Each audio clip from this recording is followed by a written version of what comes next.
The Finance Subcommittee of the City Council is comprised of 5 council members and considers any or all questions appropriate for the purpose of considering the budget, including the creation of new positions to the payroll, changes to the employee classification plan, or any matters pertaining to increasing the City of Framingham employee headcount. The following City Council Finance Subcommittee meeting coverage is brought to you by the Government Channel, a service of the City of Framingham.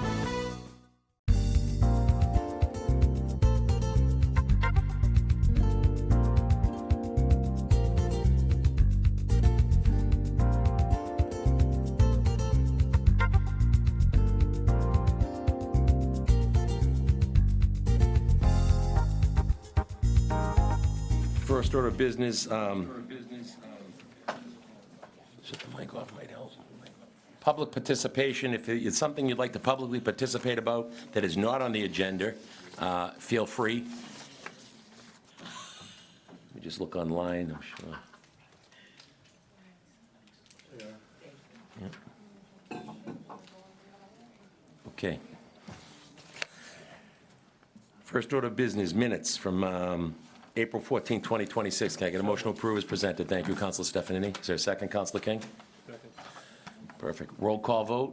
Minutes of April 14. Councilor Cannon on Zoom? Yes. Councilor Malik? Yes. Councilor Stefanini? Ottaviani, yes. And Councilor King? Yes. Thank you. Order 2026-047, upon the request of the CFO, referral to the Finance Subcommittee to pay prior year bills. You're up, Brian. Thank you, Mr. Chair. So before the Finance Subcommittee, you have a request for various unpaid bills in the amount of $42,121.29. The largest of which is from Kronos, which is the timekeeping system for payroll. And I think that when I looked at the majority of the other ones, typically in my experience, some of them come late. People forget that they had the service and the bills come late and we didn't properly encumber funds. I think that the focus on the $20,000 one is, in my prior communities I've had, we have had procedures in place for large bills to look every month and send the department's expenditure reports so that we're aware and looking and reaching out if we haven't seen that recorded in the expenditure line. So that's something that we'll be looking to implement as we go through the close process this year to make sure that these types of things don't happen. I would say we never like to have unpaid bills, but this is not an unusually large amount in my 18 years of experience over this. These things do happen periodically. We don't like it, and we will continue to work on improving processes to limit these. But we would ask for favorable action on the authorization to pay the $42,121.29. And I'm happy to entertain any questions. Councilor King, you're up. So recognizing that you're new, I disagree a little bit, at least for Framingham. In the last few years, it has been a lot more unpaid bills than I've ever seen before, and I'm just not quite sure why. I mean, if you look back in the town meeting days and things like that, there was virtually none, and now it seems to be at least an annual thing, and it's not like it's one bill, it's like bills all over the place. So I think you addressed it, so I appreciate your addressing it as to putting the safeguards, but I've been saying this for the last several years, and so I have to say it again.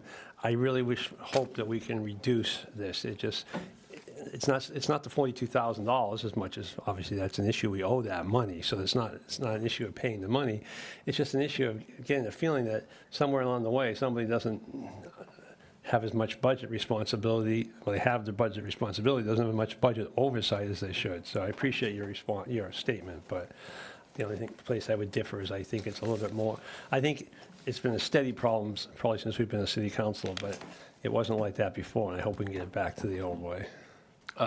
Through you, Mr. Chair, just like I said, we are working on implementing additional close procedures that will hopefully identify these issues and reduce them, and implementation starting with the new fiscal year of review of the expenditures after every AP warrant with the department. So we'll hopefully have the impact of eliminating these. I can't guarantee we'll eliminate them for all of them, but it will certainly reduce the risk of having them. So It's that the is volume more than, yeah. I understand one or two, but we have a lot more than that. Thank you. Councilor Cannon, you're up next, sir. Just exactly what Councilor King said, and I appreciate that he's putting systems in place to finally bring this to a conclusion, so I'll leave it at that. Thank you. And I'll move that I don't know if a motion was made, I'll move that we recommend favorable action. Second. So we have a motion and a second. Councilor Stefanini, any further discussion? I saw your hand up. Yes, what is the source of payment for these? The source of payment is all of the various department budgets. So they have the, They have the funding to pay these, yes. okay. Okay, anybody else? We have a motion on the floor, we have a second to approve as presented. Roll call vote. Councilor Malik? Yes. Yes. Stefanini, Ottaviani, yes. Councilor King? Yes. Councilor Cannon? Yes. Thank you. Voted unanimously. Next order of business, Order 2026-048. This was postponed to our 5/26/26 Finance Subcommittee meeting. The representative of both the Bancroft Lofts and the Alta Union House was unavailable, but they will be at our next meeting, just so if anybody's here for that. Number 3, discussion. Background material has been added. A continued discussion and planning regarding the FY 2027 budgets. Mr. CFO? Thank you, and through you, Mr. Chair. I'll wait for the PowerPoint to be put up. Yep. Thank you, Marion.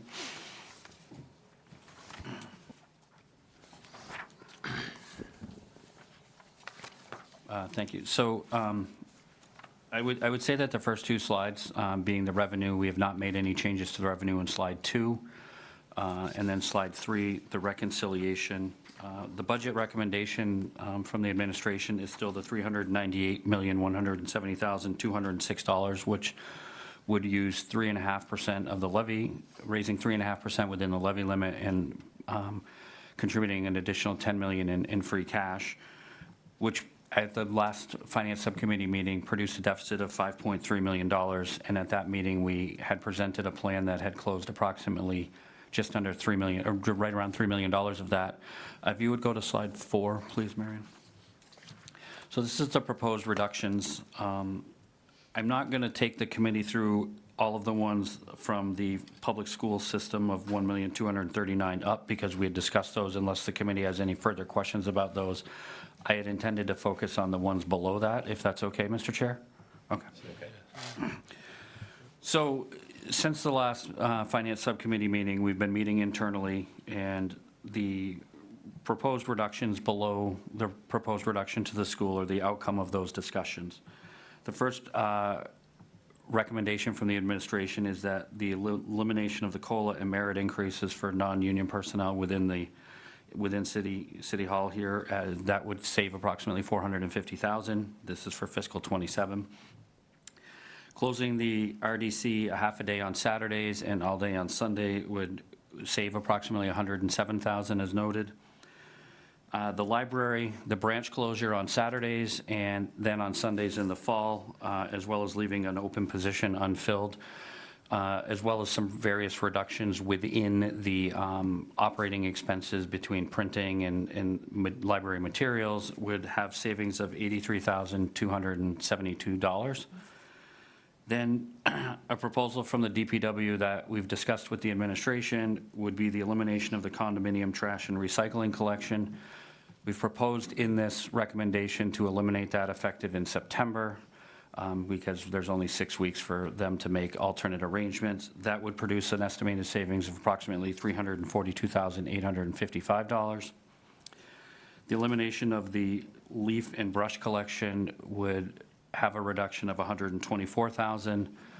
And the last line here, I will tell the Finance Subcommittee meeting, there is a division head meeting to go through and have the discussion with all of the division heads about all of this, especially the bottom line one, which is personnel reductions in the amount of $1,099,000, which initially in the estimate could be anywhere between 6 to 9 positions, depending on health insurance and any pickups. So with all of those reductions, we have closed the deficit of $5,306,229, and I'm happy to entertain any questions. I would make one note to Councilor Stefanini's point from last week. All of these proposed reductions are going to impact services to the residents, and some of them will maybe make it more difficult for residents to access some of the services we provide. I'm sure that the reduction to the condominium trash and recycling is going to potentially be an issue, but they're all reductions that we feel are necessary as we try to close this gap to produce a budget that the city council can support and will still be sustainable and provide the majority of the services to the residents of the city. So I'm happy to answer any questions, Mr. Chair. Thank you very much. I'll open it up to the council first. Council Malik. So when you say that we're eliminating condominium trash and recycling, does that mean we currently pay for pickup, yes, of trash and recycling at all condominiums? A lot of them. Back in the town meeting days, the town meeting voted to do that. They did it in two different steps. The first step was to pick up the trash at condominiums and pay for the removal of trash. And then later on, I think they voted separately to pick up recycling. So right now, we provide trash removal and recycling pickup at condominiums. Our trucks cannot do it, so we have to contract out with a private hauler who installs, at his cost, the compacting equipment, and they go in there and they empty the dumpsters from the compactors. This is, I forgot how many. I think it's 48. I think it's 48 different condominiums. Condominium complexes. Council Stefanini. A few questions. First, when do you see filing this officially with the council? I'll leave that to the mayor. Well, we'll file it at the next, depending on your schedule, we'll file it so you'll have it officially at your next meeting, the next council meeting, full meeting. The reason I asked that is because at the council meeting last night, we talked about it getting filed in between, and the chair indicated that he would refer it immediately. If that happens, then we'll be able to start discussion on this before the next council meeting. We're ready to give it to you at any time. Then I would coordinate with the chair, Okay. the chairs, what that makes sense. But then we can take, because I know June 1st and June 15th are important dates for other reasons. We can get a wholesome weekend next week discussing the budget. We can then have time to dig into these a little bit further. What about, you have down here TBD on reorganization. What is the timing on reorganization, and what do you see as being reorganized? We're working on the details of that, but it's going to be part of the budget so that the budget will incorporate whatever changes we're proposing. We have the outline of a couple of significant departmental reorganizations. We're just working on the details and want to touch bases with the people that are involved. The reason I asked about the timing is, as you know, it requires council action within a certain period of time. So whether they happen by July 1st or August 1st or whatever they may be. Thank you, Council Stephanie. Councilor Cannon, your hand is up, sir. Thank you, Mr. Chairman. Thank you, Brian, and thank you, Mr. Mayor. So just to be clear, these reductions are not reductions from the FY26 budget. They're reductions based on your initial proposal, correct? Through you, Mr. Chair, yes, that's correct. These are reductions that would have been included in the initial budget submission to the council. So they are reductions in FY27. Thank you, and I didn't mean to interrupt there. It's a little delayed there, so my apologies if it sounded like I was cutting you off. I don't think all of the documents, and it's probably because I'm traveling in the technology. So this is an increase of how much in spending compared to FY26? With the budget at the $398 million, it would be an increase of 3.94% over fiscal 26 city council approved budget. Okay. Help me understand a little bit how you arrived at closing the RDC and the library on Saturdays. I think that, through you, Mr. Chair, I arrived at that conclusion based on documents And I'm submitted. sorry, that was actually a question for the mayor, and I'll add a little more color there. One of the things that some municipalities do is when they have to make budget decisions, the first things they go to that are public facing are the ones that are the most public facing, i.e. not closing a library branch on the slowest day of the calendar, and I don't know what that would be offhand, but closing it when people are actually there, like on a Saturday or Sunday as you're proposing. Help me understand how you in this case arrived at, so people don't jump unfairly to the conclusion that you're doing what those other municipalities do in certain circumstances. We got input from the library director and the people at DPW about these services. These services are provided on an overtime basis at the DPW and by substitute staff at the library that can be deployed in other places. But the idea is to avoid laying off bodies to achieve these savings. It's mainly through savings on the overtime cost provided by the employees. And in terms of the library director, she felt that the schedule that we're proposing to close would have the least impact on the users of the library because of the time of year that we're proposing to make these changes.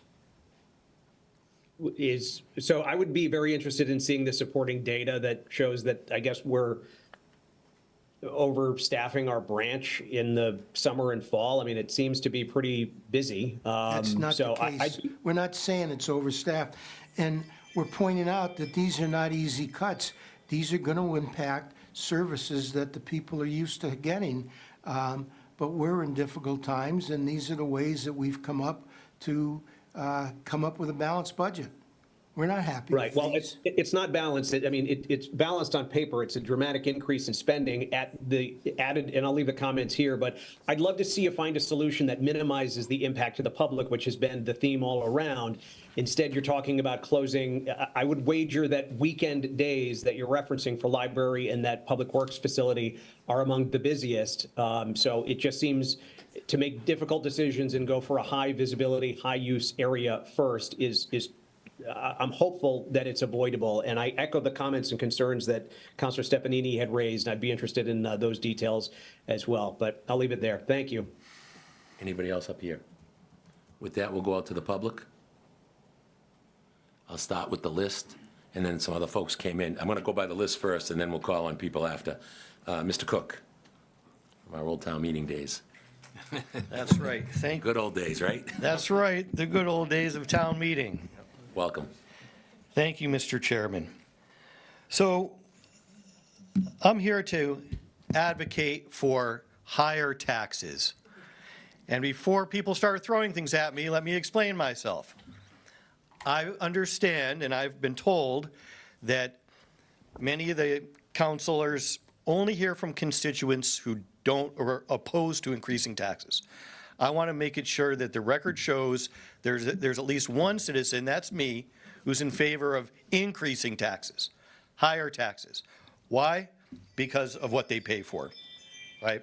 I'm not telling you anything you don't already know. We have a systemic problem with this Proposition 2.5 handcuffing us so that we're restricted in the amount of taxes we can raise every year, which is part and parcel of the problem we have using property taxes as our principal way of funding our budget to begin with. That whole system should be changed, and I would advocate for instituting a local income tax, but I don't think that's going to happen anytime soon. But put that on the record too. Local income tax would be great. So you all know better than I do. I've had to look it up. The inflation rate, the history of the inflation rate nationwide here. I'm sure you know the numbers already being on the Finance Committee. But from 2016 to 2020, I'm looking at the Bureau of Labor Statistics website. 2016 to 2020, it was around 2%. So those were easy days, right? Because with Proposition 2.5, you raised the revenue 2.5%. And if inflation is only 2%, you're keeping up nicely. But you also know COVID hit, and then inflation spiked, and we had 6%, 5%, 3%, 3%. Right now it's running, what, 3.8 was the latest report? So obviously, restricting us to 2.5% increase, the numbers don't make sense, right? We all know that most of the budget goes to paying employees, their compensation, and giving them cost of living adjustments every year. And I think that it's a systemic problem that, you know, either gets fixed with overrides or other ways of increasing the taxes. So I'm advocating for no more cuts, no reduction, and accepting the current proposal. I think that most people will agree that we enjoy many things from paying these taxes. I know every day when I drive to and from the high school, I think of Mayor Sisitsky when I ride on that beautiful Dudley Road, that nice new asphalt coming up around Mount Waite. I don't know if he was directly responsible for paving that road, but whoever was, maybe it was some of the councilors, that's wonderful. That really makes me feel like I live in a community that cares, takes care of its infrastructure. So we want good roads, we want good schools, we want everything that taxes pay for. And basically, individuals can get wealthier by paying less in taxes, but communities can't. Towns can't, cities can't. Cities and towns get wealthier, and when you drive through wealthy cities and towns, you see it, you feel it by paying taxes. So I'm all in favor of high taxes. So everybody knows, we've got a half a dozen people signed up. We've got a couple people on Zoom, so everybody's going to get 2.5 minutes, give or take. Next speaker on Zoom we're going to rotate is Mr. Bloomfield. You're up, Mr. Bloomfield. Mr. Chairman, can you hear me? We can, sir, yep. Okay, listen, I'm back in town, and I'm fired up. Yeah, I'm sorry I very missed your phone call disappointed. yesterday. I understand. I'm very disappointed, to say the least. I don't know why we didn't know what we know now 3 months ago about these cuts that are coming in out of the blue. I just don't understand it. Maybe it's indicative of the condition that we're in, that we're not on top of things, and we have still no idea of where we're going to get revenue from. And the FEDC didn't really provide much as terms of answers, nor did anything else. So we're really still back where we started from. But I think maybe the message is you better start doing your FY28 budget analysis starting July 1st, because we just can't handle it. And feeling bad for our residents and tell them how sorry we are and this is going to hurt them is not worth anything. You are making things worse. The stabilization fund, how much money is in there? Is there 100% consensus around the free cash availability and what we're doing with it? How much is in there? Maybe we should take it to zero like it's been talked about. And how many cuts, how many projects were cut out of the $71 million in CIP? We're not going to do all that next year. Why are we even looking at it as something we're going to do? Why wasn't that cut back recently to something that we can handle? I don't know what the status is of the Keith Tech situation, the Bethany situation, or any of our other buildings that we're still dealing with, where we have a lot of debt service involved. There's just so many things that are happening here that are a concern. You folks told the school department, and putting all this back on the school department is stupid. You told those people to bring in pre-K, and they brought in like 400 people, 400 little kids that cost millions and millions of dollars. And we only lost, let's say, 600 in enrollment, there, but we still have a heavy lift of 9,000 students, and those students have to be dealt with the correct way and not just on the edge. So putting the load on them and so on and so forth, and you know better. You absolutely know better. So it just doesn't make any sense. This entire thing, this situation where we can't understand what to do with the GIC health insurance situation, that's ridiculous, because if we had the employees pay a little bit more of the shift, we could take that $2 million and drop down the increase on the 2.5 that we're talking about, or maybe cover the gap that you're looking for from the school department without making any more cuts to school people that we need, because if things turn around, we're not going to be in a situation to deal with having the staff we need when we need it if things don't end up being as bad as we think they are. Anyway. You got to wrap it up, Mr. So Bloomfield. you got to, all this, we need to know what the revenue situation is starting July 1st. Somebody has to work on that. I don't know what we've been doing all these months. Okay. Mr. Bloomfield, time is up. You're way over 3 minutes. Time is up. Thank Hey, you. look, I hate to say that you people have failed, all of you people have failed, but it looks like we've failed. Goodbye. Thank you. And don't get upset with me on the pronunciation of the names, but Nicole, is it Capias? Capias? Pretty good? Okay. Well, people don't get Ottaviani right, so thanks. Yep. Welcome. Thank you. My name is Nicole Carpias. I'm a District 5 resident, a teacher at Potter Road, and most importantly, the mother of 3 school-aged children. One headed to Walsh next year and another entering kindergarten. And I would like to go on the record as citizen number 2 in favor of tax increases. I do not envy the position you're in. Balancing a budget at this moment is incredibly difficult, and I know there are hard decisions ahead. Many people here tonight can speak to the exact numbers and decisions that brought us here. I am not that person. I am speaking to you as a lifelong resident, a 22-year educator, and a mother who cares deeply about the future of our schools. As a person who loves this city deeply and is devastated that I am here fighting for our schools again. Every day feels like a fight lately. As a mother, I fight to keep my children safe and grounded in a world that feels increasingly chaotic. As an educator, I fight to give my students the best of myself every single day. And tonight, I'm here to fight for a fully funded schools for the children in my classroom and the ones in my home. But this is not a fight we should be having. A strong public education should not be negotiable. It should be the core value of this city. Framingham once prided itself on its schools, its teachers, and its investment in children. So why are we trying to balance the budget on the backs of students? These are not insignificant cuts. We're not talking about pencils and paper. We're talking about student-facing positions at a time when direct support and human connection are the most important. We are talking about programs that help kids develop into empathetic humans. We are talking about the staff who coordinate services for our most vulnerable children and families. We are talking about cuts that threaten our ability to meet legally mandated services for students who depend on them. And what message does that send? We continue building apartments and community spaces and new developments for who? Families choose communities based on their schools. If we fail to invest in education, we are telling current and prospective families that Framingham no longer sees schools as a priority. This is not the city I grew up in, and this is not the one I want my children to inherit. There will have to be more creative solutions, like taxes, than taking from our children. We cannot tell our students they're not important enough to fight for. I will not tell my children that, and I will not look at the kids I see every day and tell them that.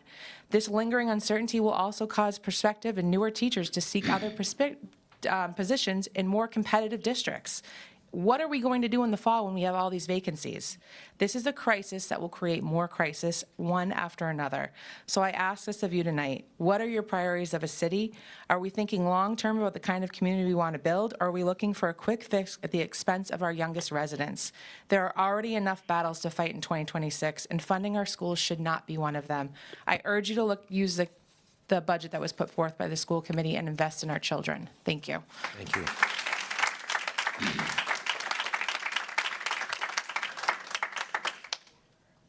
Annie G. I'm going to do that because I'm not going to get that right. So, welcome. Thank you. My name is Ani Jika. I'm also a resident of District 5 and a member of FTA. And I've never come here, so this is actually very hard for me to do. But I decided to come because I witnessed this year the letting go of one of my co-teachers at the high school. I've been teaching at the high school for 5 years now. She's an ELA teacher, and I firsthand witnessed the kind of work and impact she has had on 100+ students that we've been teaching this year. There has been a lot of growth.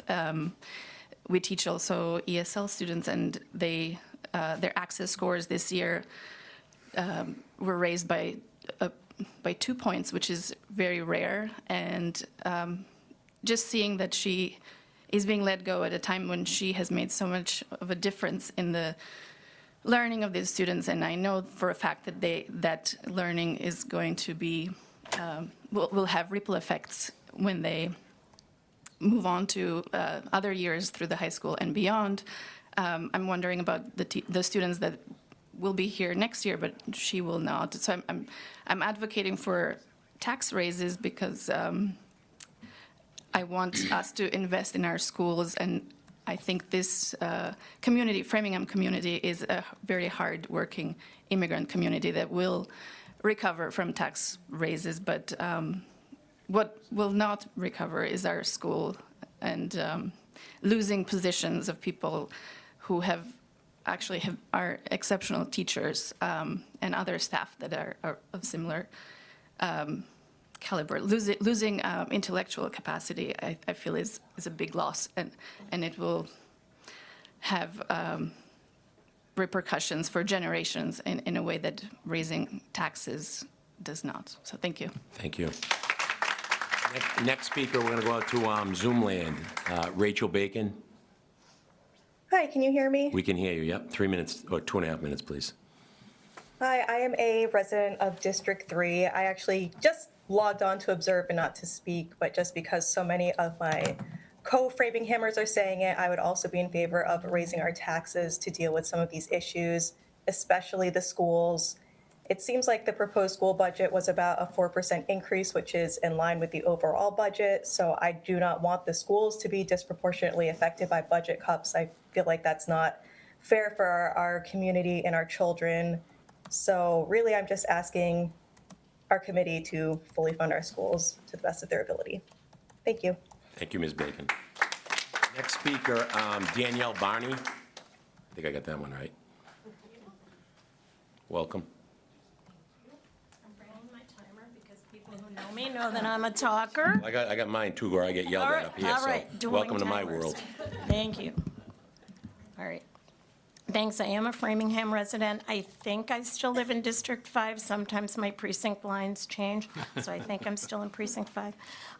So I'm coming tonight to ask you to support the budget. I am a resident, a parent, and an educator in Framingham. And I'm asking you to please support the schools and support the budget as proposed.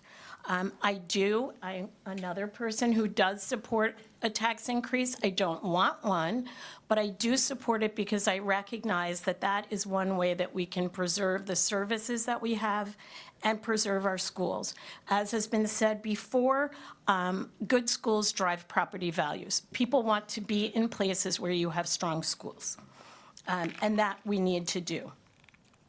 However, I say that in agreeing to pay more, I do ask the following of my city leaders. Please let this increase be in order to get us on stable footing, but let's not find ourselves asking the same thing of residents again. Please look critically and early at our expenditures and our potential revenue streams to find effective ways to keep our services and avoid being in this position again. I would also ask that you ensure that we are able to preserve those key educational programs and supports that have made us unique, like the language-based learning disabilities program, of which my family has been a beneficiary, and I'm sad to see seems to be disappearing for some reason. It is a very unique program. And other supports that make us unique and a desirable community. Let's remember and support those things. I will lastly say that in particular, one other thing that I would say is you're looking for solutions, please no increase. I have another half minute, right? Please no increase yep. in athletic fees. That does create inequities, and we want everyone to be able to participate regardless of their family's ability to do so. And those are often the people who need it most. Last, I have particular thoughts. Our counselors and our counselors have expressed particular thoughts on what they'd like to see in or out of a budget or done. So I would also ask that our school committee and our counselors share those ideas and requirements with our superintendent and mayor so that expectations can be set and managed efficiently and that the process can move more smoothly and quickly in the future. Thank you again for your hard work on this and for your hard work for our city. Thank you. Rebecca Lawrence. Rebecca Lawrence. Then the list is done, so if anybody else now should start raising hands and I'll just pick on you. Good evening, members of the City Council. My name is Rebecca Lawrence. I am a resident of District 1, a parent of 2 students in Framingham Public Schools, and I've been a teacher at Fuller Middle School for the past 9 years. I'm also here to say that I'm advocating for raising taxes, as well as for no more cuts to our schools. After cutting over 80 positions to create a lower school budget, we're now still facing an additional reduction of $3.2 million. Every dollar that is cut from our schools represents something a child will not get. We've heard over and over how our student population has decreased, there are empty classrooms and small class sizes in schools, and that we need to be realistic about making more cuts. We already did that, just that, with the 81 cuts to positions that were decided before submitting the school budget to the city. Further cuts would not be reducing a surplus. Future cuts would be gutting the schools and tearing at the heart and soul of what we do every day. We've been asked to paint a picture of what these additional cuts will look like. So I'll use my school, considering only the cuts that have already been agreed on. We have the highest percentage of staff cuts across the district, 13.3%. The Romans coined the term decimation when 1 in 10 of them were cut down. By this definition, our school staff will be decimated. While we've had the largest reduction in students, we also have one of the highest percentages of high-need students at 76.8%. Among the casualties is the TBE program, the Transitional Bilingual Education program, which will be unable to run next year. This program has been held up as an example to other schools across the state for years, for new ESL students to learn core content in their home language while learning English. These students will now be in classes taught all in English. The more cuts that are made, the bigger these classes will be and the less staff that will be able to support these students. We'll also be reducing our campus aides by half, leaving only 4 to cover a 3-floor building already. Campus aides support the key behavioral needs of our students and address Framingham's inability to secure the in-building subs for staff who are sick. They develop essential relationships with students who struggle to stay in classes and need more support, and they keep the school safe. By having half as many, this will add more stress on all other staff in the building. We've been in turnaround for multiple years now. Reducing our staff any further will make it impossible to make the same rate of gains that we've won over the last few years. I invite you all to come and visit our school. Come and see what's happening. You will not see surplus staff. You will see staff working hard to meet the needs of all their students through every minute of the day. Come and see what happens on a daily basis, and then tell us what we could do without. Thank you for your opportunity to speak. Thank you. Anybody wishing to speak, please raise your hands. Gentleman in the front row, and then I'll get the woman in the pink in the back. You'll be number 2. Hello, my name is Christian Gentry. I have to adjust this thing. I'm in District 10, I believe, Framingham parent. Been a resident about 10 years, 2 children in the district.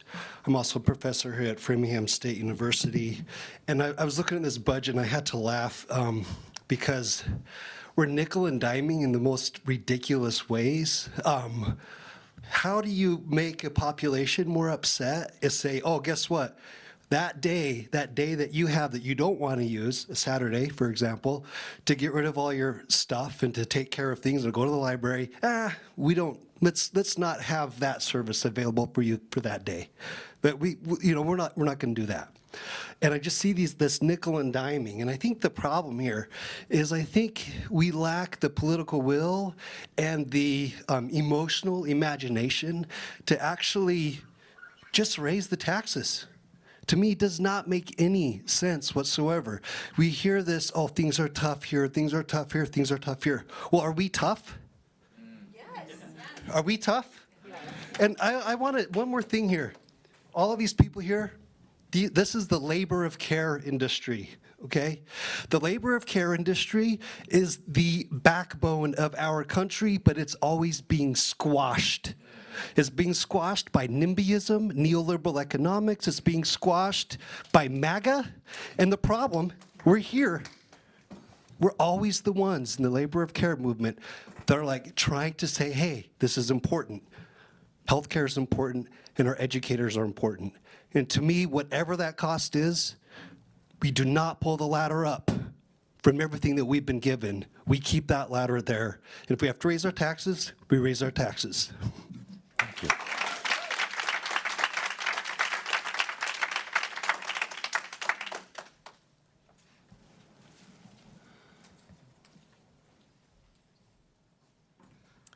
Good evening. My name is Stacey Wilgorin. I live in District 1, and I will also go on record to say that I am not opposed to having my taxes go up as long as there are no further cuts to the school department budget. I want to express concern about two statements that were made during this subcommittee meeting last week, and also a concern about the fact that it is May 20th, and we still do not have an approved budget. This is causing a lot of avoidable stress and tension for many employees who show up to work every day to serve this city, most of whom work in our schools. There have already been at least 80 educators who will not have jobs here next year.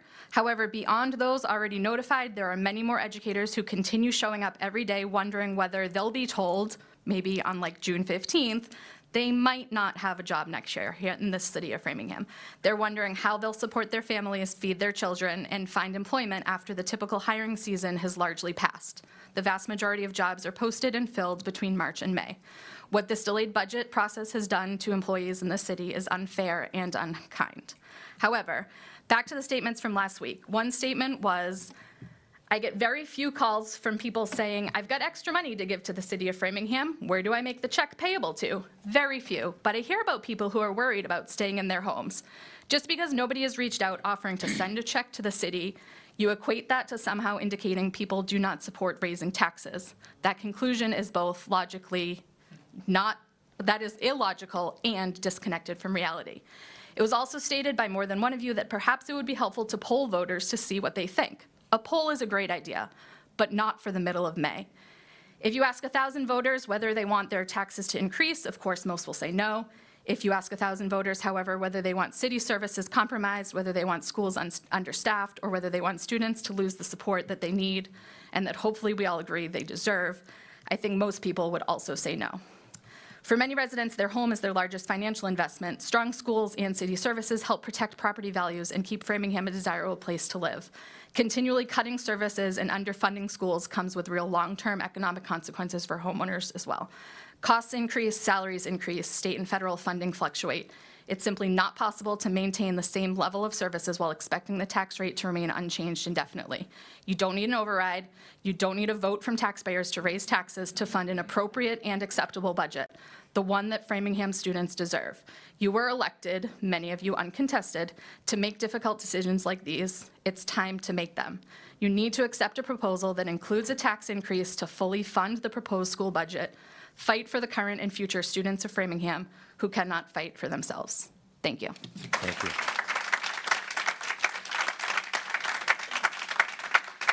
Gentlemen, yeah, you, right there with the black shirt. And then after, yeah, there's a lot of black shirts, sorry about that. They're Navy, they sure look black from up here, sorry. I'm old. Just ask my daughter, I'm old.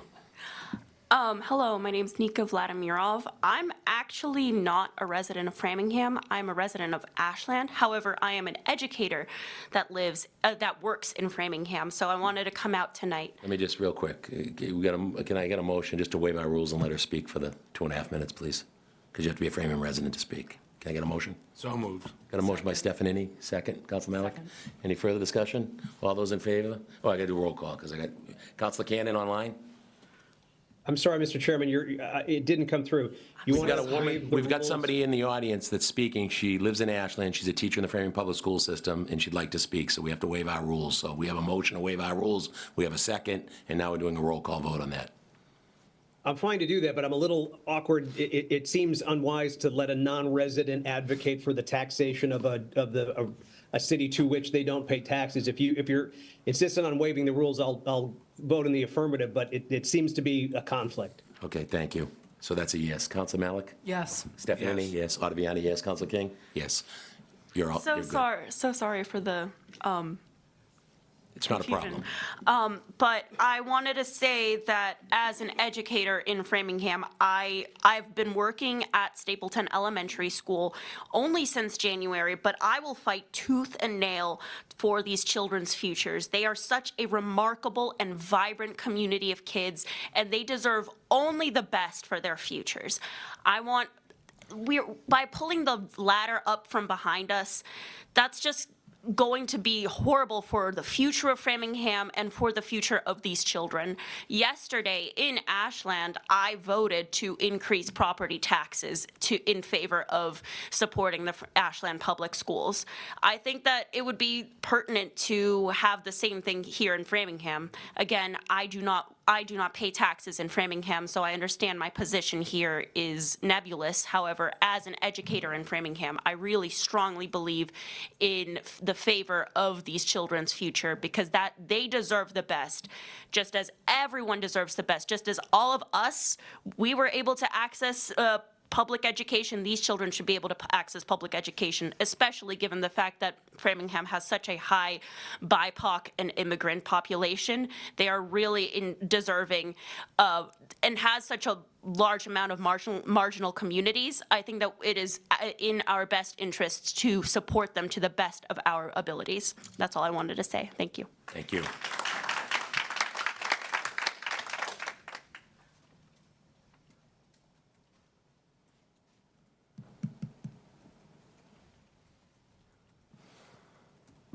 Welcome. Hi, thanks.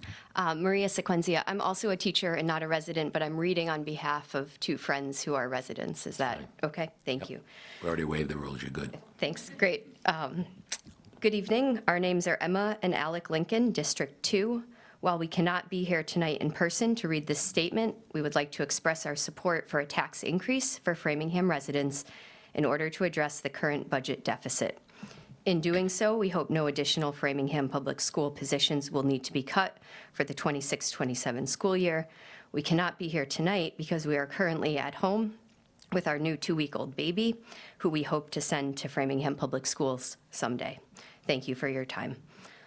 And then on a personal note, I would love to invite all of you to the FHS Civics Fair on June 1st, sponsored by the History Department, at which you will see so many excellent examples of the teaching and learning that I hope you will continue to support. Thank you. Anybody else? Back to the council. Anybody in the council? Anybody in Zoom? Mr. Chairman? Council Stefanini. We've been hearing a lot, and there's a lot to process. But there are some things that I think need to be said in this conversation. First is thank you for coming tonight and for your comments, and for everybody else's comments. I've gotten a bunch of emails with people with different ideas and different thoughts.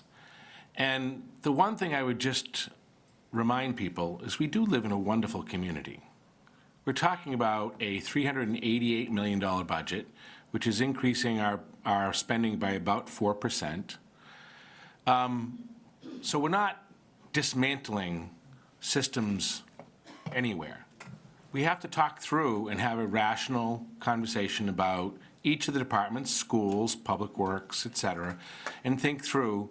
And this is the beginning of the budget process. It's not the end of it. But I think there are a few things that are important to remember. When we get into hyperbole, a school is going to close. I heard from a former school committee member. From a current school committee member, I heard we're not going to meet all of these legal obligations and everything else.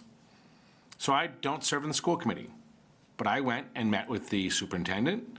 I chatted with principals at schools and visited the schools. And the principals looked at me and said, the 2 ESL positions I lose, I do not have kids for those positions. Yes, they're good teachers. I'm sorry to lose them. The person who I thought made a very compelling argument that I don't know how to deal with is the loss of the intellectual capacity, the loss of young teachers or people who bring something to the table. My heart bleeds for the vice principal at Brophy who, because of bumping rights, gets pushed along. And I don't doubt that that person has good relationships with the people that are there. But the person who's going to fill that position will likely do the same. And so we have to ask ourselves a question. If we want to have stable schools, if we want to have stable public safety, we have to figure out what is not just workable this year, but what is sustainable for years to come. There isn't anybody in municipal government, state government, that doesn't tell us this is the first year of probably a 3-year storm. We have a spending problem, and we have a taxation problem. And to Mr. Cook's point, I have no problems voting for more taxes. This budget is a 3.5% increase in taxes with $10 million, which is about a 5% increase in taxes, that is structurally in deficit. Meaning if that money isn't there next year, our taxes would have to go up another 5% just to be even. So this budget really is like an 8.5% increase in taxes. We need to balance the increase with services. Education has always been and will always be my highest priority. But I need to hear from the superintendent, the director of finance, and the school committee that substantiates what I have not yet heard from talking directly to principals of schools and talking directly about positions. So when someone says and stands at a microphone and tells me that those positions are mandated and required, I'd like to know what positions you're talking about and what you're looking at, because I have not seen that. I'm not minimizing that these are good people that we don't want to lose, but we have 800 fewer kids in our school system. That breaks my heart for a whole bunch of reasons. But those 800 fewer kids come with a lot of different needs. And part of our two-way program in Portuguese is impacted because of the loss of those students, not the loss of the lack of interest in the program. So we got to be kind of honest with ourselves. Are we going to look at some changes? Yeah, they're not going to be dramatic, but they're going to be changes in personnel. And a lot of those are going to be driven by whether or not we have a need for those. So I am open. You want to email me, you want to call me, I'll sit down and talk with you. I'd like to hear about specific positions that the superintendent has proposed in a school that are being lost, and why the principal who says that they are in favor of those positions without impacting the educational program that is being provided. Now, I'm not talking about drama and the 3/5 teacher and whether that, those issues are nuances that have to be worked through by the school committee.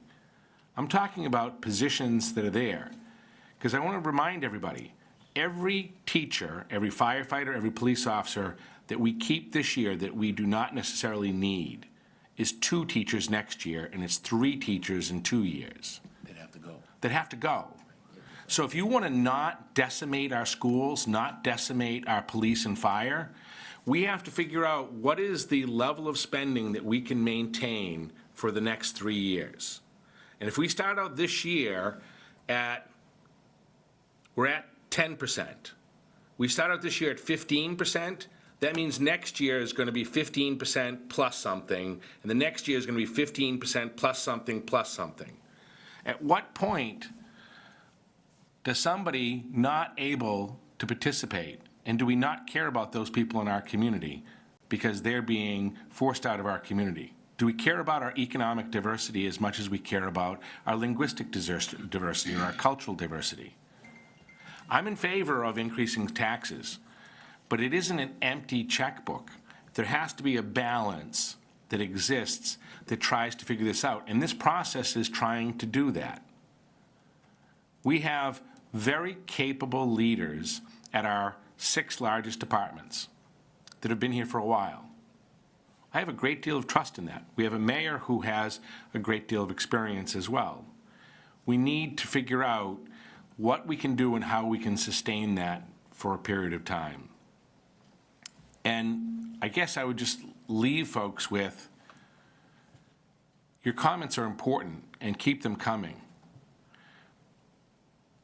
But we need to dig into the details and figure out what it is. Throwing money at something without it impacting a student, and I can't speak to all of our schools, but the 2 schools I went to, I had in-depth conversations about the positions that are listed as part of this.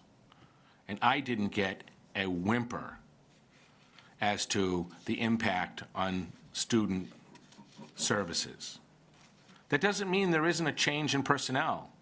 That doesn't mean instead of X number, you're going to have X number plus minus. But I want to know how we deal with the school system that's lost 800 kids. This isn't something that we chose to do. It's something that is in front of us. And so, yes, we're going to start this process. Hopefully we can have an opportunity to continue, but I hope we focus not only on our priorities, but the fiscal stability of our community is a priority. And you're right, we don't have to do an override like Ashland because we have excess levy capacity. So we can go to 3.5% without going for an override. At some point, we're going to need to look at how we do that. And the $10 million is a structural deficit. That means we're spending money out of our savings, one-time expenditures, that we do not have. That's equivalent to a 5% increase in taxes. So just so that everyone who says, where are we at? We're looking at an 8.5% increase in our taxes this year. I want to see us preserve programs, but I want to see us have a long-range plan that's part of that. And with that, Mr. Chairman, before I stop, because I wanted to comment on this budget, which is a 3.94% increase over last year, I wanted to ask the CFO, we asked you 4 questions at our meet, the council voted to ask you 4 questions. When will we have answers to those questions? If I recall, they mostly revolved around the collective bargaining analysis. Is that correct? That was one of the 4. We're working on that now. There's a lot of, it's rather in-depth and arduous to go through what those 3-year agreements are because it's got to go individual by individual, but we are working through all of that. The reason I asked that is because a lot of comments were made about what is sustainable. And the 4 questions, one was relative, what are our 80% of our costs are our personnel. So what are our personnel costs over the next 3 years? That gives us a sense of what that trajectory looks like. So we're not hitting a cliff that we're hitting this year, which is in part because of the loss of students. 2 was the ARPA reimbursement. 3 was the implications of all this, which we'll get into as we go through the process. And 4 was strategic planning. What are we doing to make sure, and I know in your previous roles you've done a lot of that. One of the things that we lack is any kind of telescope to look ahead a period of time so that we can see a cliff. Because when we see a cliff, we can plan for it. Sure. Through you, Mr. Chair. Yep. So I think when the question about ARPA was raised, I'm working with the city accountant to identify potential expenditure accounts within the FY26 operating budget that we may be able to transfer into that, through the city council to the finance subcommittee, to be able to transfer into that special revenue fund to close that deficit. I think he had intimated at that time it may be a combination of using some turnbacks as well as free cash so that we're not going to the levy limit, and that still is my intent, and we are working on looking at that as well as analyzing where we think the year end is going to do. Again, it is my intent to not have to raise that through the levy. There's been a lot of discussion about raising it for various purposes for this budget, so it would not be my intent to include that in that calculation. I'm just trying to make sure we're transparent and understood. In terms of where we're, because we've had some issues with that in the last few years. Okay. So that's where my intent is on ARPA, and I think that's been consistent from the last time we asked about that. I've been consistent through the interview process, through the discussions that I had with various people when I came to the city before I formally accepted the role, that it was my intent as soon as practically possible once I got here to start strategic planning and forecasting. And I think at one of the last meetings I talked about looking at what I call kind of the 4 pillars, being the retirement assessment, health insurance, collective bargaining agreements on both sides of the equation, being school and city, to program out where they are. I think one of the other things that we have to look at in strategic planning is the utilization of the amount of borrowings that we're authorizing for capital planning, because that ultimately has a long-term impact on us in terms of additional debt service within Proposition 2.5, which limits the amount of money that we would have for programs and services that are vital and important. Not that capital isn't important, but I think it's something that we need to look at. But I think that most critically, when going through this budget and going through where the city's at right now, I think most critically, we have to come up with a plan, and it is the goal, and I've talked to the mayor about this. We have to come up with a plan to eliminate that $10 million.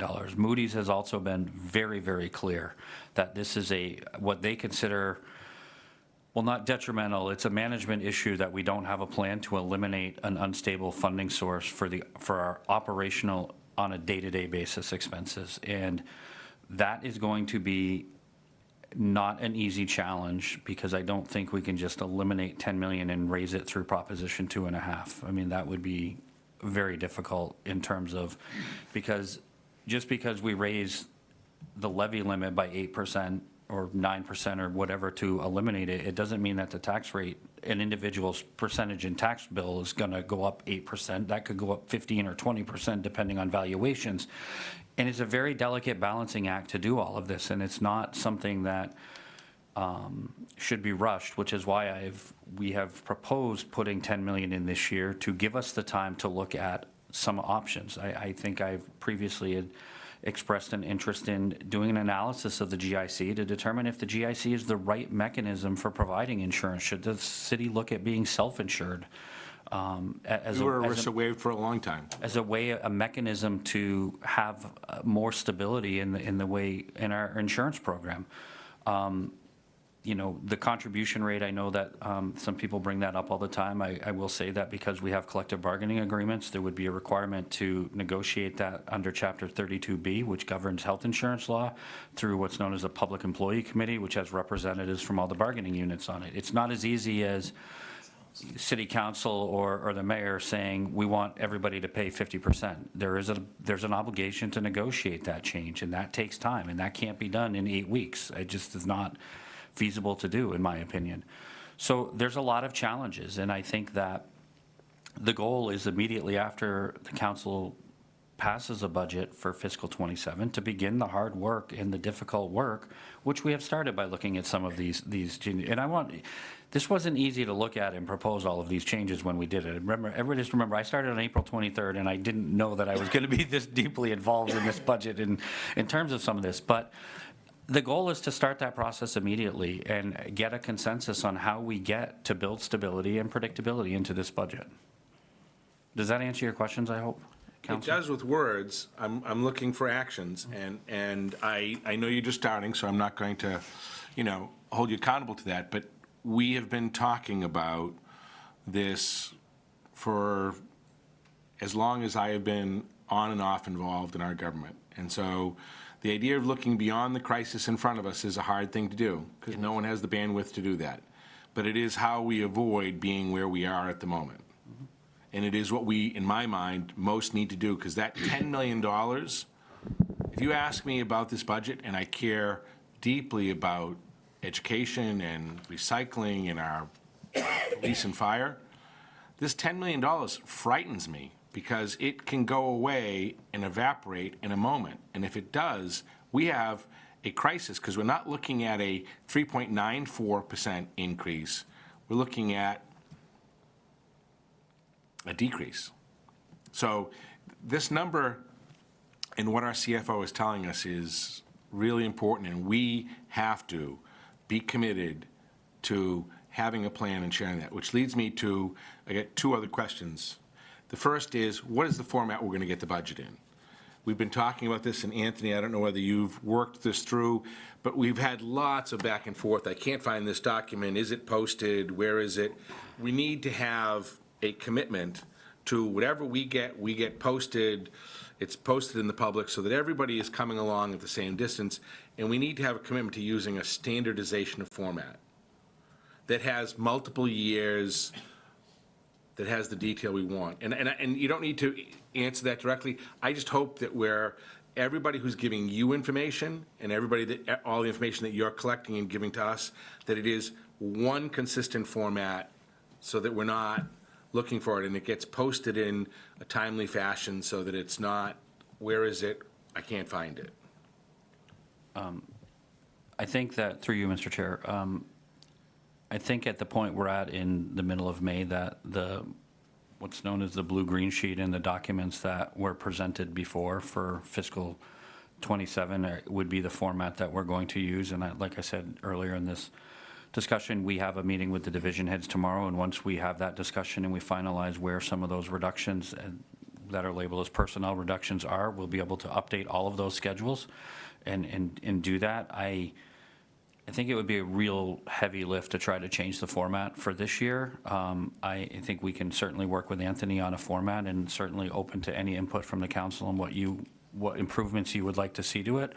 I come from a place that used OpenGov budgeting, known as Online Budget Book, which had multi-year years out and had a tremendous amount of transparency and detail to it. One of the really great things about it was the ability to translate into over 200 languages for people, which was one of the things that was really the select board there was concerned about and was very happy about.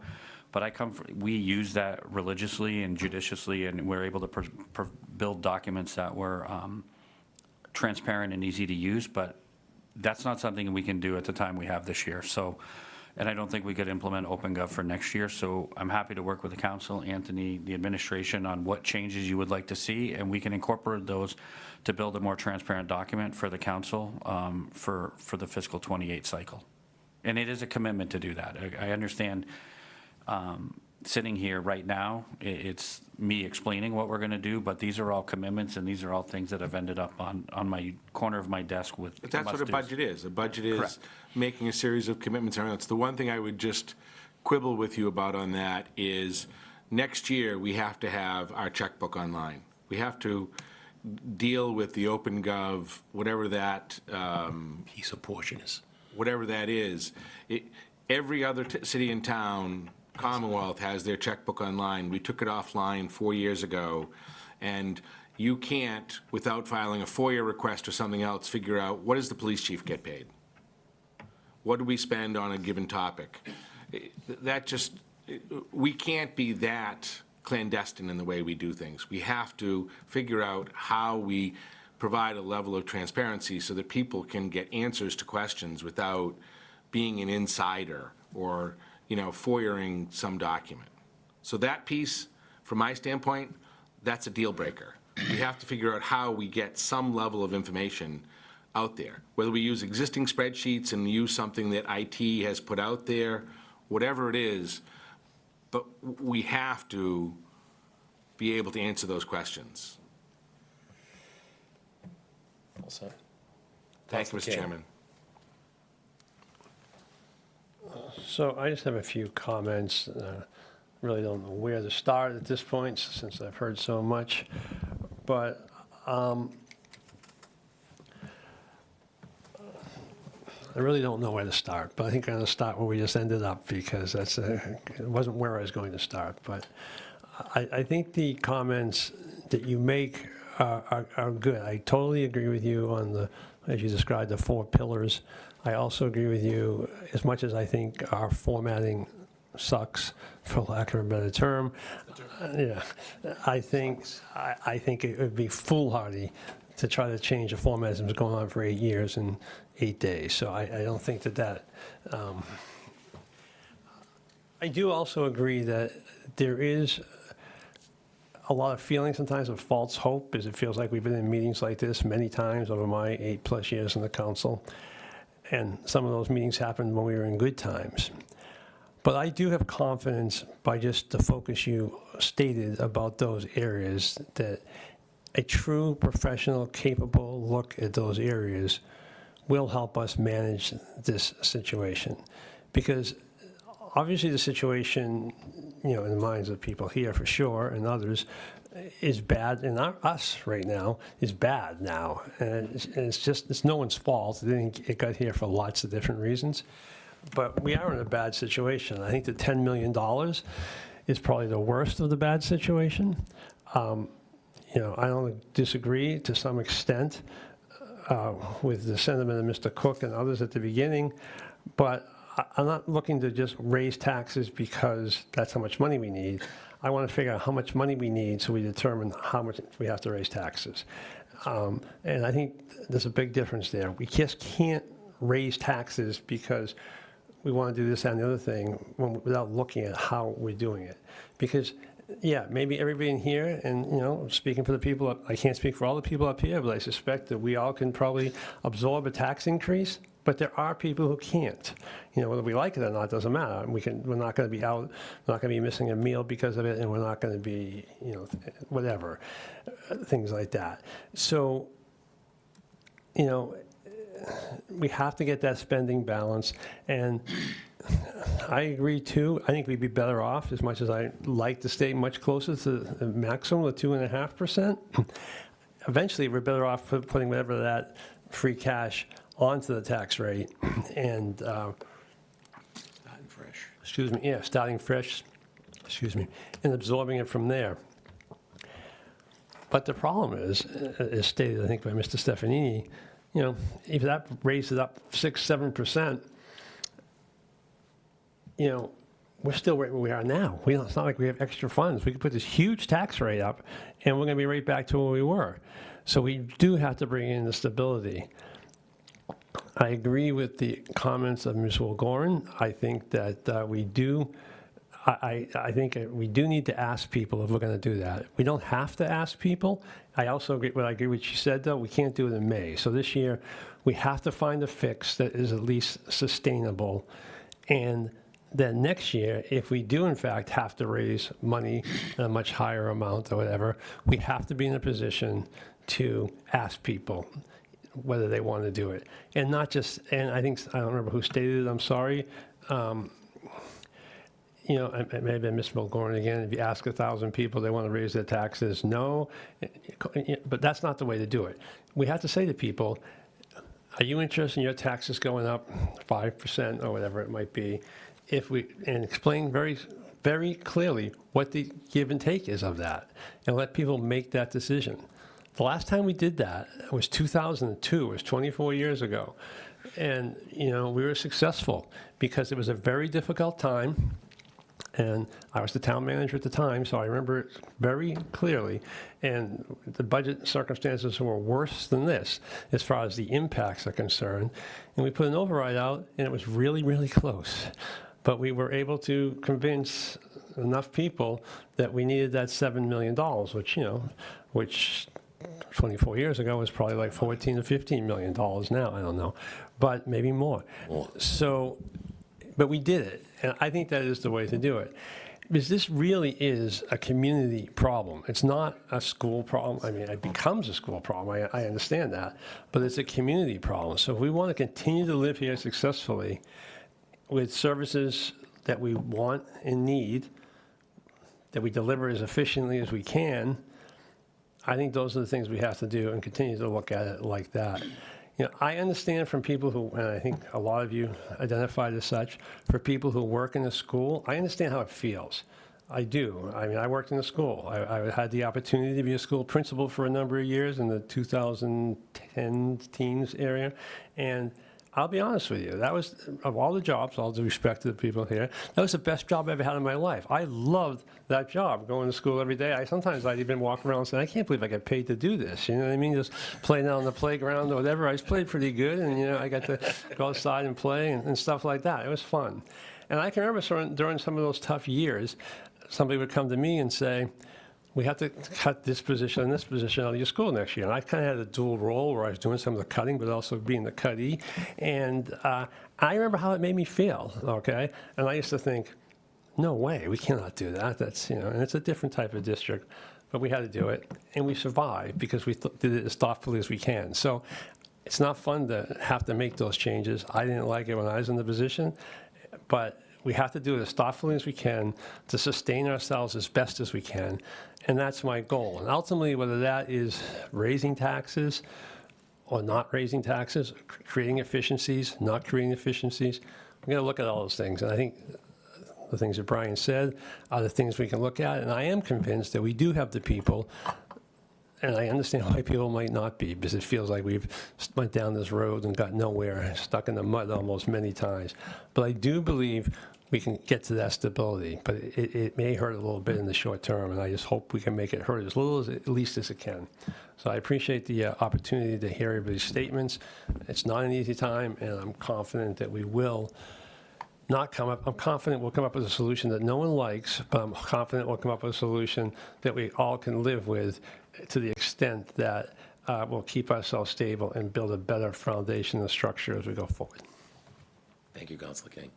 And just to put it out there, I don't think we've ever had a budget. I've been here 7 years, done on June 1st. No, we haven't. But there was never this crisis, just so everybody in the audience is on the same page. We've never had our budget done by June 1st. That's the first year, we're June 30th, the 29th. That was the Spicer administration before my time. I was on the zoning board still. Oh, that's right, sorry. I lost that election, remember? Long story short, but we've never been done. And this is where economic development, I watched the meeting last night because I need a new hip, so I wasn't here last night, and I'm miserable. But, you know, we watched a presentation last night, and nobody can have it both ways. We had the opportunity. We chased a multi-million-dollar corporation out of Framingham that wanted to locate in Knobscott. We'll leave it at that. Mr. Sarkisian was working with them. No kids in the school system. Average age was 83 years old to the residents. It was an assisted living group, some type of operation. Pay taxes, $3 million a year in the coffers. Not a kid in the school system. They didn't want that either. So we need to figure this out, okay? And, you know, on one hand, we talk affordable housing, and Framingham's not affordable. I don't know how it is affordable for people, to be honest with you, okay? Because I got a 20-year-old daughter, and if she didn't have good parents, she'd have a big problem, okay? Because kids today can't afford to stay in this community, okay? When we're selling a half a duplex in Framingham off of Beaver Street on Kendall Avenue for $750,000, I don't know where anybody thinks that's affordable. And when SMOC comes in and they rent a 3-bedroom unit and they call it affordable, and they're paying a $3,900 rent to subsidize a family. It's unsustainable, and we're at a point, you know, we talk about, Councilor King just talked about being a teacher. My daughter wants to be a teacher. She's going to be a teacher, okay? My wife's a nurse. This guy said it best. He's the Framingham State College professor. Nurses and teachers are givers. They're not takers, okay? You can line them up, and you can bet you can bet on it. They're givers. They're not takers. So it kills me up here because I am pro-education. The school superintendent knows it. And we've got some tough decisions to make. And it's just, Councilor Stefanini said it best. We're hearing different stories, okay? You know, I'm in a Rotarian luncheon the other day where we're awarding $10, $50, $800 scholarships to kids. And you don't even hear about those good things that, you know, are going on in our community. It goes under the radar. We got kids fighting for $500 scholarships. We give $10, $50, $800 scholarships out. A lot of money. Been doing it, gave $1.5 million out. I mean, what did she say? It was over $1.5 million through this program. Dr. Tremblay was there. I was sitting with the mayor at the presentation.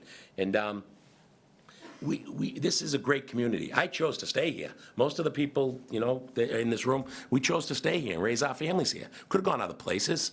I mean, I moved 1.25 miles in 62 friggin' years, okay? That's it. Russell Road to Salem End, and haven't gone too far. And I chose to stay here. We chose to raise our family here when I got married. I got married late in life, and this kills me because, like I said, teachers and nurses are givers, and nobody wants to be sitting up here feeling what you people are feeling. It sucks. Councilor King said it best, and I think we finally, at least in my tenure being up here on this side of the room, we got a CFO that's actually checks the boxes, all the boxes, not half the boxes, 2 of the boxes, and making poor Mr. Tassino have 4 hats instead of 1. We've got a CFO that actually can do the job, and the school department, you know, they have an excellent I don't know if you call him the CFO, but, you know, and together, we'll figure this out. But we need, Councilor Stefanini said it best, some of these cuts are gonna have to be made, and I don't know what the number is, and it just, that's where I'm coming from. So we're gonna figure it out, but it's gonna cause some pain, and, you know, not everybody can afford, like he said, these tax increases, you know. I don't know who lives in these average homes either that get these small tax bills, because I don't know too many of them, to be honest. I've never met one, so maybe I'll learn to meet one this time around. But, you know, my father's 91 years old, they pay for all their own plowing and all their stuff in Framingham. Town does pick up their trash. He can't bring it. He's 91. He can't wheel the barrel up. He dumps the trash in one of the dumpsters at one of our own buildings. And his tax bill's like $17,000. Lives in a house by himself, and he's still, knock on wood, can live by himself. But, you know what I mean? That's not the average story in this community. Most seniors are worried about what they can pay for, one thing or the other. You know, we're fortunate in a way, most of us sitting up here, so we'll leave it at that. So, anybody else? Councilor Malik. Thank you. I have a question. I don't know exactly for who, but I'm aware the state budget hasn't been finalized, but the conversation that we would get an additional, I think it was 770,000, excuse me, in state aid, and there was a commitment that would go to the schools if we receive that. Is that still what we're anticipating getting, and is there a timeline for that? And is that still the plan? Through you, Mr. Chair. So in this budget, we are going with the Senate budget because the House and the Senate numbers did mirror each other in Chapter 78. And the reductions on the fourth page of the PowerPoint for the schools is $1,239,000, which does, the mayor's recommendation was an additional $2 million, and we netted that down to $1,239,000 to account for the additional $760,000 in expected Chapter 78. I would note that we did have conversations with the school about that, and there is an understanding that if that doesn't come to fruition or changes in some way, that they are prepared to adjust that depending on what that final number is. But we do at this point believe that that additional money will come. So it has been accounted for in the budget that we discussed and presented tonight. Councilor Stefanini. So I think we've sort of talked through, I think we need to talk process for a second. Assuming the mayor tomorrow or the next day gets a budget to the chair, and the chair then sends it to the finance committee, I think we need to plan out our schedule for the next couple of weeks so that we can do our work to get back. Fortunately, we front-end loaded meetings with every single department, which I think gives us a lot of knowledge and benefit from that. I would suggest we meet next Tuesday, Wednesday, Thursday, and start off with the reorganizations and the DPW and some of the issues that are in libraries, to talk through the change of services so that if there's an adjustment or something we need to make, we have time to work with the administration on that.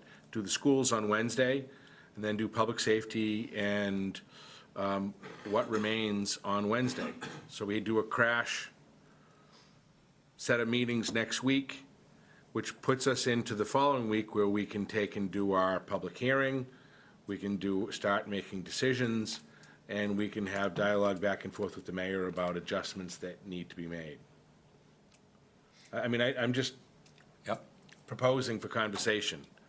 But I think we have to have a lot of meetings next 2 weeks to deal with the school timelines that have been raised relative to their obligations, their obligations that they need to deal with. We won't make the June 1st one, but we should be able to try to get close to the June 15th and have a good sense before that comes into play, because that's not a positive thing for us as a community.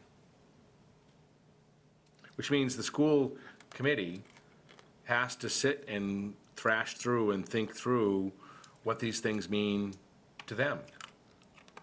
And I don't know whether the superintendent, whether you've sort of what their agenda is, but they need to have meetings. I would propose that we meet with the entire school committee next Wednesday so that we can take advantage of not just their finance committee, but the entire committee, because we don't have the time to go through a lot. Is their meeting tonight?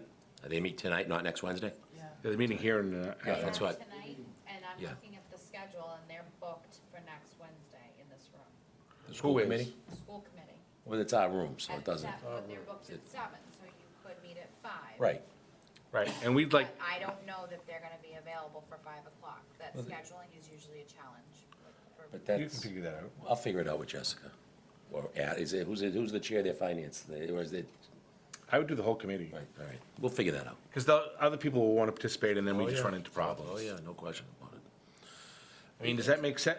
No, I'm fine next week, 3 meetings. We need to do it. Counselor Cannon, I know he travels a little bit, but just how's his schedule next week? Are you? I'll make it work. Okay, you Whatever always I need to do. do. I I'll just work want to on make it. sure we got to hear from you. I know you do some. So just to clarify, so that would be Tuesday and Thursday, we would have police, fire, DPW, libraries. There's tough Tuesday, six. Tuesday I would start with the mayor's discussion of the budget, and I would do DPW, library, and reorganizations, because those seem to be the things that have the most moving parts that we need to sort of increase some visibility on right away. But we need to hear about the reorganization too, not. Yeah. We haven't gotten details because he's still working it out, but we got to start talking details next week. So But we got to start that conversation. I think that's the first conversation we have to start with. Okay. And then schools, which has had lots of conversation, but needs to. And that'll be Wednesday, just schools. Yep. All right. Yep. That gives us plenty of time. And then Thursday. Thursday's everybody else. 5 PM on Wednesday? 5 PM, yeah, Wednesday, Tuesday, Wednesday, Thursday, all 5 PM. I mean, it might be worth on Wednesday doing some of the ministerial things, like debt service, health insurance, some of the things that we're probably not going to be able to do much with, but for us to at least have some visibility as to, I'd like to hear in each of those what the risk is you're taking on in each of those. Not that we're going to have much to say about any of them, but it would be good to have some of that. I'd leave that to the CFO to figure that out, but I would take things that are important for us to hear, that we're not going to necessarily have, whether we like it or not, we're going to pay it anyways. Does that work for you, Brian? Through you, Mr. Chair, yes, it does. Okay. And I think the school committee needs to get on the same page. You know what I mean? I don't think their members are all on the same page. That's just my kind of vision. And I'm happy the lady I'm sleeping next to isn't on the school committee anymore, I can tell you that much, because it wouldn't be too pleasant in my house these days.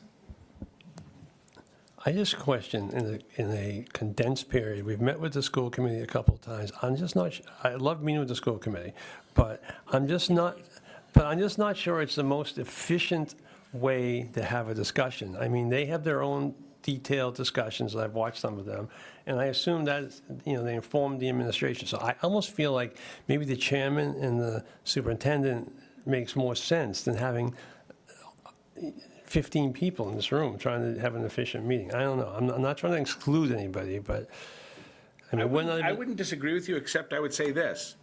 When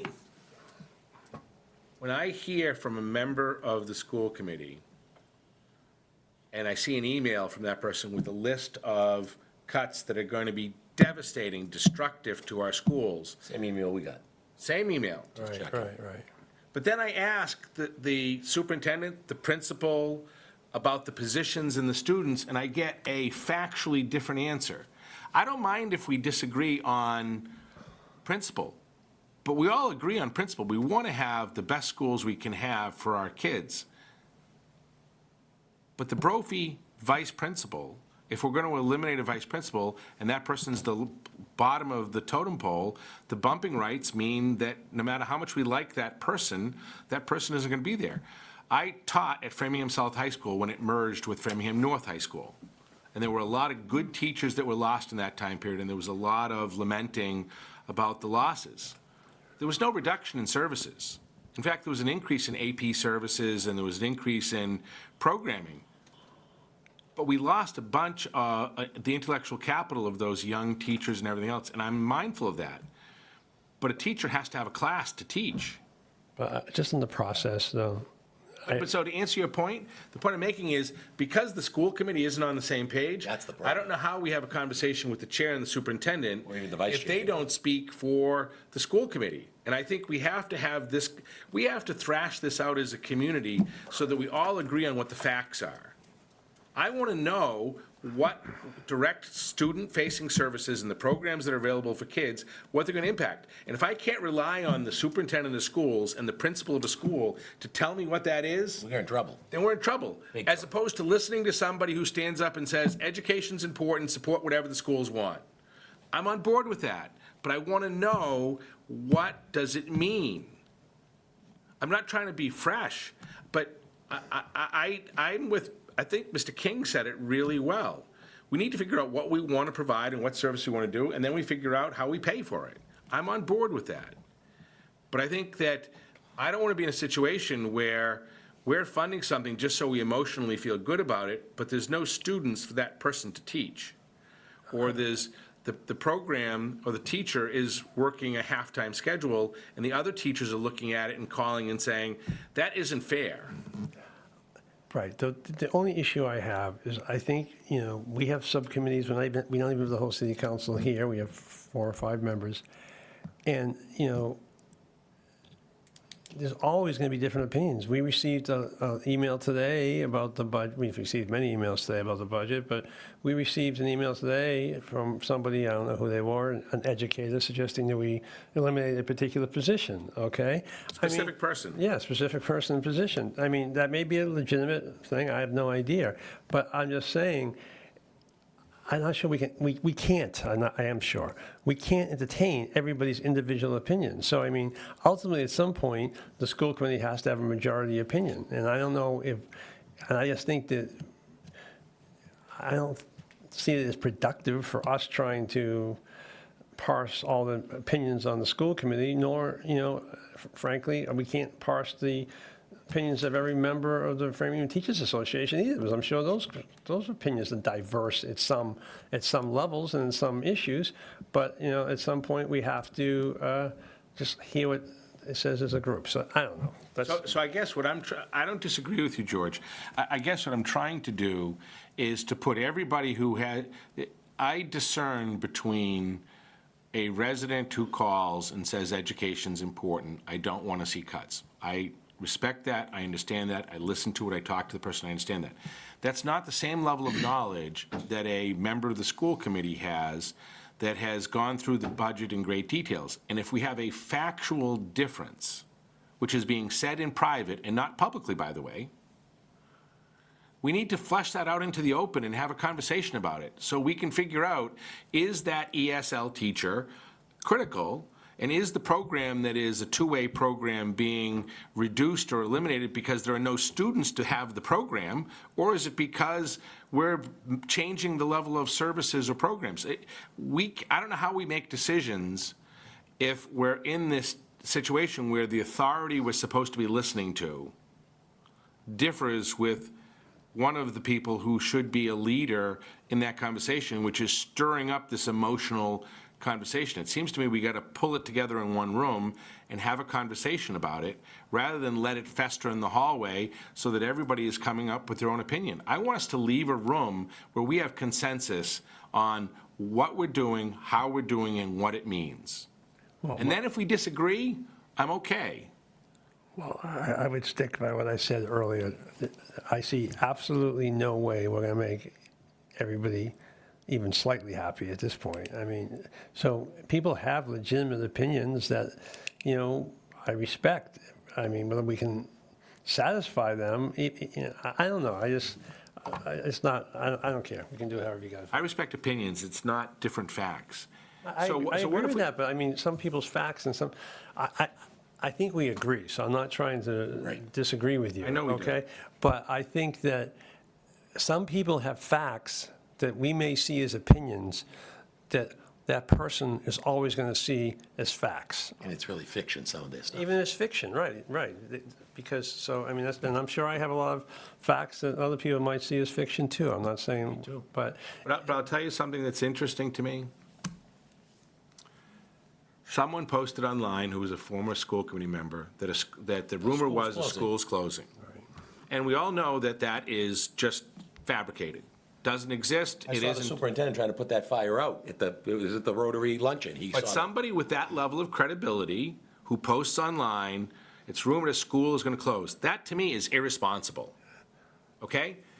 Agreed, but I'm not sure how you're assigning even credibility to it. Right, but that person, a week earlier, had a lot of people commenting and being part of a conversation, and then all of a sudden, nothing. Because the community came to the conclusion that that was false information. I agree. So, I mean, some of this... And it hurt their own credibility. Agree. We need to work through this so we figure out what's real, what isn't real, so we can figure out how we balance all that. And The last thing I guess I would say is whether we invite the school committee or not, we're going to have at least a majority of the school committee here, so why not have them post a meeting? So it's legit. And so maybe we invite the finance committee of the school committee and the superintendent and the CFO to meet with us. We invite the And whole if school they choose to post a meeting, they post a meeting, and if they don't, they don't. I think based on that and everything else, I think we invite them so they post the meeting, so we don't have any open meeting law issues. Rather err on the side of caution. They're all gonna have an opinion anyways, they're gonna have something to say. You know what I mean, and they're entitled to have something to say, but at least if they're in the room, they can all speak, so. So it's the 2 subcommittees. No, I No, think the entire school committee. We're gonna make life real simple, the entire school committee. And it might not be simple, and the superintendent, Lincoln Lynch, and we take it from there, and we see what we come out of there with. And that's what we're gonna do. All right? move we So- adjourn. Is there a second? Second. Any further discussion? Roll call vote. Counselor Cannon? Yes. Counselor Malik? Yes. Counselor Stefanini? Yes. Ottaviani, yes. Counselor King? Yes. Thank you. We're adjourned.